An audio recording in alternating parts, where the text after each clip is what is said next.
Everybody, welcome back to another video. Today, I'm going to show you how can you mute yourself in Rocket League while also being able to talk to your teammates whenever you want. So first of all, we're going to launch up Rocket League. Once you launch up Rocket League, you're going to click any button, and then you're going on to settings. From settings, you're going to go all the way to something called chat.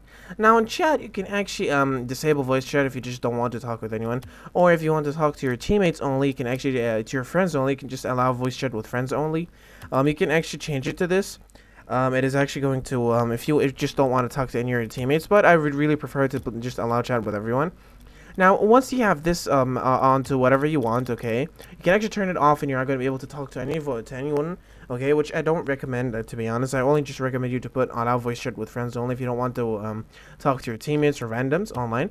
One thing now you need to do is just if you want to make yourself like always on mute whenever you want, is to put it on push to talk.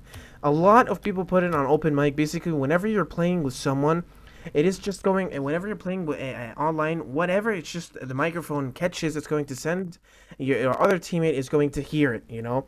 So I just really recommend you to put it on push to talk. Basically, you have to click a button on your keyboard, okay, or on your controller while you're playing to talk. Once you have that, once you click on the button, you can actually just talk, and then after when you if you want to stop talking, you just put your hand up off of your key, whatever key you're holding.